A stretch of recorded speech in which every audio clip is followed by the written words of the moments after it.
ഭാസ്കരാ, എല്ലാവർക്കും എന്താന്ന് വെച്ചാ കൊടുക്ക്. കള്ളോ കപ്പയോ കരിമീനോ കൊഞ്ചോ എല്ലാം എന്റെ ചെലവ്. എല്ലാരും അടിച്ചു കയറി വാ. ഈ പാഷന്റെ പുറകെ പോകുന്നവരോട് എനിക്ക് ഒരൊറ്റ കാര്യമേ പറയാനുള്ളൂ, എല്ലാവരും അടിച്ചു കയറി വാ, അല്ലെങ്കിൽ എന്ത് ജന്മമാണിത്. പ്രശ്നങ്ങൾ കാരണം സങ്കടപ്പെട്ട് ഇരിക്കുന്നവരോട് നിങ്ങൾ എല്ലാവരും അടിച്ചു കയറി വരണം. ഞാൻ ലോകത്തുള്ള എല്ലാവരും സ്നേഹിക്കുക ഒരുപോലെ ബഹുമാനിക്കാൻ ചെയ്യില്ല. എല്ലാവരും അടിച്ചു കയറി വാ. ഈ അടിച്ചു കയറി വരാന്ന് പറയുന്നത് അതൊരു ഫെസ്റ്റിവലാ. ഇപ്പൊ സോഷ്യൽ മീഡിയയിൽ എല്ലാവരും അടിച്ചു കയറിക്കൊണ്ടിരിക്കുക.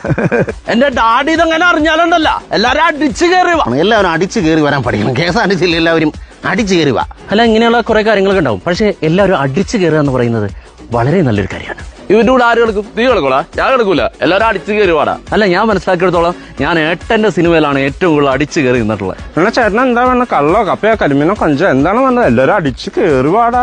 അൻപാർന്ന വാക്കാല പുതുമക്കളെ എല്ലാവരും അടിച്ചു കയറി വാ. അല്ല, മലയാളികൾ എല്ലാവരും അടിച്ചു കയറിക്കൊണ്ടിരിക്കുകയാണ്. പല ടൈപ്പിലും പല രീതിയിലുള്ള സാധനങ്ങൾ അടിച്ചിട്ടുണ്ട്. പക്ഷെ ഈ അടിച്ചു കയറാൻ പറ്റണില്ലല്ലോടാ. കേരളത്തിലുള്ള എല്ലാവരും അടിച്ചു കയറേണ്ട സമയം കഴിഞ്ഞിരിക്കുന്നു.